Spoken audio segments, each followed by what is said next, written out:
Hi, I'm Dave Sobel from the Business of Tech podcast. I want to catch you up on a story you might have missed this past week. An Ohio company that fell victim to a $1.7 million phishing scam is suing its service provider. Boardman Molded Products filed a lawsuit last week against Involta for failing to protect Boardman's bottom line in a breach that occurred 2 years ago.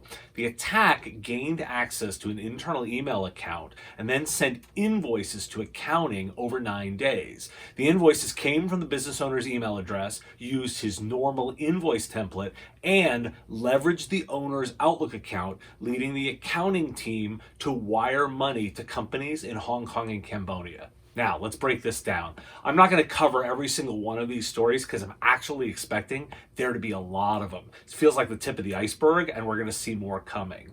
What I want to focus on is a section of the lawsuit specifically. In fact, they called out Involta's contract language. Let me read that to you. Involta has the expertise to handle your organization's security and compliance needs, such as virus and malware protection, patch level assurance, virus definition updates, firewalls, access controls, password policies, physical security, and least privilege. Let your IT staff focus on innovation and business-oriented tasks while Involta protects your bottom line with secure, highly available services hosted in our enterprise class facilities. End quote.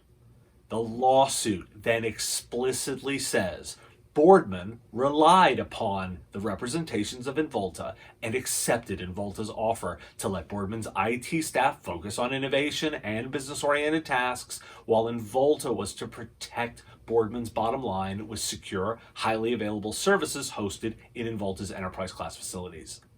Let that sink in. Does that sound like your contract? Does that sound like the promise you make to your customers? Now, could be criticized saying that the lawsuit and the legal agreement doesn't have enough indemnification language in it, potentially a very valid criticism.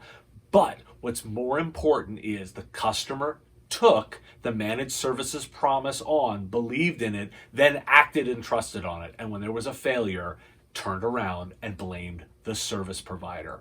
You ultimately need to be ready for the breach. This is going to be anyone, and it could be everybody. I think this is endemic of what's coming, and I'm drawing attention to you because this is the first one I've spotted in the wild, and I don't expect it to be the last. If you're interested in stories like this, catch the Business of Tech podcast on your favorite podcatcher, on YouTube, and on Amazon Alexa-enabled devices. Thanks for listening.